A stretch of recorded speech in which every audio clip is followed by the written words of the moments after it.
দেশের সড়ক মহাসড়ক যেন ক্রমেই হয়ে উঠছে মরণফাঁদ। প্রতিদিনই কোনো না কোনো প্রান্তে সড়ক দুর্ঘটনা ঘটছেই, বাড়ছে মৃত্যু, আহতদের অনেকেই পঙ্গু হচ্ছেন চিরতরে।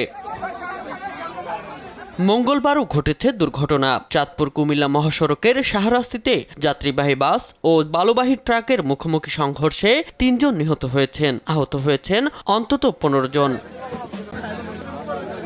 সকালে দিনাজপুর থেকে লক্ষ্মীপুরগামী আল আরাফা পরিবহনের একটি যাত্রীবাহী বাসের সঙ্গে বিপরীত দিক থেকে আসা বালুবাহী ট্রাকের মুখোমুখি সংঘর্ষ হয়। দুমড়ে মুচড়ে যায় বাস ও ট্রাকের সামনের অংশ।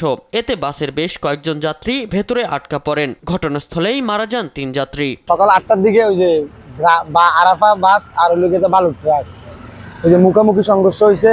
ঘটনাস্থলে ৩ জন মারা গেছে এবং যারা আহত হয়েছে তাদেরকে হাসপাতালে নেওয়া হয়েছে।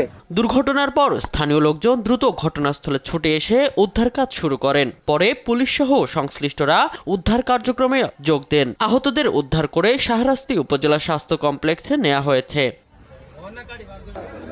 শাহরাস্তি থানার ভারপ্রাপ্ত কর্মকর্তা জানান, দুর্ঘটনাস্থল থেকে এখন পর্যন্ত ৩ জনের মরদেহ উদ্ধার করা হয়েছে।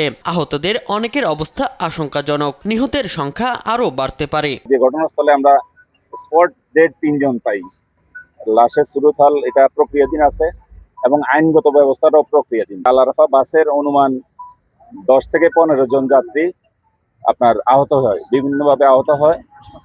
এদেরকে প্রথমেই আপনার কি যেন বলে শাহরাস্তি উপজেলা স্বাস্থ্য কমপ্লেক্সে আমরা পাঠাই।